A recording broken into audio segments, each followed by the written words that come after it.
La prédestination n'est pas en relation avec le salut. C'est par rapport à cela que beaucoup d'interprétations ont fait fausse route. La prédestination est en relation avec un dessein spécifique, et non pas avec le salut. C'est selon son dessein en Jésus-Christ que nous avons été préconnus et préordonnés pour être conformés à l'image de son Fils, Romains 8, 29. Nous avons été prédestinés selon un dessein, c'est merveilleux à dire, et donné à Christ. C'est comme si avant la création, le Père, qui possédait son tout dans le Fils, nous avait ramenés pour nous redonner au Fils, car nous étions déjà à lui. Est-ce que cela semble extravagant? C'est ce que nous avons pourtant dans les Écritures. Avez-vous lu le 17e chapitre de Jean? Quelle est la chose qui est récurrente dans ce chapitre? Souvent nous disons « ce que tu m'as donné », et dans un autre passage il dit « tout ce que le Père me donne viendront à moi », Jean 6, 37. C'est immense dans son implication. Ce sont des conseils éternels, c'est le mystère de l'Évangile. Bien qu'il soit dit que ce mystère, ce secret est maintenant révélé, qui parmi nous est parvenu au plus profond de ce qu'il signifie. Je doute que quelqu'un parmi nous y parvienne dans cette vie. Mais quoi qu'il en soit, un accès nous y accordé d'en haut. Ce mystère de l'Évangile est tellement infini et insondable. Mais dans l'Écriture, des faits sont relatés concernant un peuple donné à Christ, dans la préconnaissance de Dieu.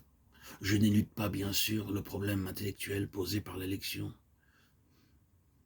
mais considérons quelques aspects de ce mystère dans un premier temps. Le mystère caché de tout temps et dans les âges, mais révélé maintenant à ses saints, Colossiens 1, 26. La première chose au sujet de ce mystère, la merveille de l'Évangile, le secret de Dieu qui était caché dans les âges passés, c'est qu'il est maintenant connu, proclamé. Cela surprend notre imagination, mais c'est ainsi, et nous ne pouvons que le mentionner. Paul déclare « car je vous ai annoncé tout le conseil de Dieu, sans en rien cacher ». Acte 20, 27.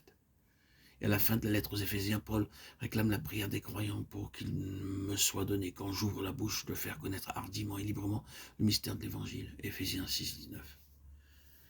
Qu'il puisse être capable d'ouvrir sa bouche, qu'il ait la hardiesse pour en parler. Est-ce que cela ne nécessite pas beaucoup de hardiesse pour dire des choses comme celle-là? Considérons où une telle prédication conduit Jésus-Christ. Voyons où ils l'ont mis. Toutes choses sont résumées en Christ.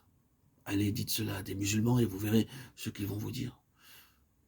Vous avez besoin de hardiesse pour déclarer cela à ceux qui n'ont pas vu. Malgré ces difficultés, l'apôtre est préoccupé par la proclamation du plein conseil du mystère de Dieu. Cette proclamation nous amène à considérer une autre question. Si le conseil éternel est prévu, prédestiné et préordonné, alors pourquoi proclamer l'Évangile? Cela doit sûrement se produire si Dieu l'a décidé. Si tout est défini et préordonné, pourquoi le proclamer? Aussitôt s'introduit la question de la responsabilité de l'homme, ce qui semble être en contradiction avec la prédestination. Oui, c'est la grande difficulté théologique. Tout ce que je vais dire à ce sujet, c'est que la responsabilité dans cette affaire de la proclamation ne remet pas en cause ce que nous avons dit au sujet de la prédestination. Cela ne signifie pas un seul instant qu'en plaçant devant les gens une option qui nous responsabilise, vous mettez de côté la prédestination. Non, non, vous êtes tenu pour responsable de déclarer tout le conseil de Dieu. Et les gens sont mis dans une position de responsabilité en l'entendant. Une vérité ne neutralise pas l'autre. Responsabilité et prédestination vont de pair.